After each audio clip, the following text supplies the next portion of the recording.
మంత్రి నారా లోకేష్ సింగపూర్ పర్యటనకు వెళ్లారు. సోమవారం ఉదయం సింగపూర్ చేరుకున్న లోకేష్ కు స్థానిక ఎయిర్పోర్ట్ లో తెలుగు ఎన్ఆర్ఐలు ఘన స్వాగతం పలికారు. రాష్ట్రానికి మీరంతా బ్రాండ్ అంబాసిడర్లుగా మారాలని ఈ సందర్భంగా సింగపూర్లోని తెలుగు ఎన్ఆర్ఐలకు మంత్రి నారా లోకేష్ పిలుపునిచ్చారు. కూటమి ప్రభుత్వ సారథ్యంలో రాష్ట్రంలో జరుగుతున్న అభివృద్ధిని వారికి వివరించారు. లోకేష్ పర్యటనకు సంబంధించి మరింత సమాచారం మా ప్రతినిధి కుమార్ అందిస్తారు. ఓకే పార్వతి, ఆంధ్రప్రదేశ్ ఐటీ విద్యాశాఖ మంత్రి నారా లోకేష్ అయితే సింగపూర్ పర్యటనకు వెళ్లారు.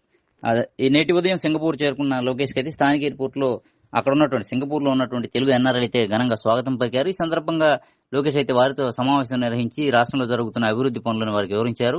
అలాగే వారు పనిచేస్తున్న సంస్థలో రాష్ట్రంలో జరుగుతున్న అభివృద్ధిని వివరించి పెట్టుబడుల కోసం కూడా మాట్లాడాలని చెప్పని సూచన అయితే చేశారు. ప్రధానంగా మంత్రి లోకేష్ సింగపూర్ పర్యటనకు సంబంధించి పలువురు పారిశ్రామికవేత్తలు, గ్లోబల్ కంపెనీల సీఈఓలతో సమావేశమై పెట్టుబడులను ఆకర్షించడమే లక్ష్యంగా అయితే లోకేష్ సింగపూర్ పర్యటనకు వెళ్లారు. సింగపూర్ పర్యటనలో ఎక్కువ మంది కంపెనీలు వాళ్ళతో మాట్లాడి పెట్టుబడులు తీసుకురావాలి, పరిశ్రమలు స్థాపించాలన్నదే ప్రధాన ఉద్దేశం, సింగపూర్ పర్యటన ప్రధాన ఉద్దేశం అని చెప్పి అయితే ప్రభుత్వం తెలియజేస్తుంది.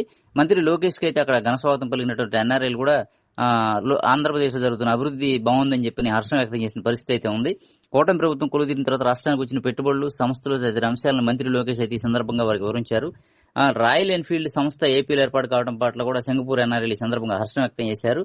అయితే ఏదేమైనప్పటికీ కూటమి ప్రభుత్వం ఏర్పాటు కావడానికి ముందు రాష్ట్రంలో పెట్టుబడులు లేవని, ఇప్పుడు ఏదైతే కూటమి ప్రభుత్వం ఏర్పాటైనాక చంద్రబాబు, లోకేష్ సారథ్యంలో పెట్టుబడుల ఆకర్షణ ధ్యేయంగా అయితే పరిశ్రమలు బాగా తీసుకొస్తున్నారని, పెట్టుబడుల స్థాపన లక్ష్యంగా పలు దేశాల్లో పర్యటించడమే కానీ, అక్కడ ఉన్నటువంటి ప్రముఖ కంపెనీలను సంప్రదించడమే కానీ ఇవన్నీ కూడా ఒక మంచి పరిణామం అని ఈ సందర్భంగా ఎన్ఆర్ఐలు అయితే హర్షం వ్యక్తం చేశారు. లోకేష్ కూడా తన పర్యటనలో ప్రముఖ కంపెనీల సీఈఓలతో సమావేశం అవటం, పారిశ్రామికవేత్తలను ఒప్పించడం, రాష్ట్రానికి మంచి పెట్టుబడులు తీసుకురావడమే ధ్యేయంగా ఈ పర్యటన చేస్తున్నారని చెప్పని లోకేష్ కి సంబంధించినటువంటి టీం అయితే స్పష్టం చేస్తుంది. పార్వతి.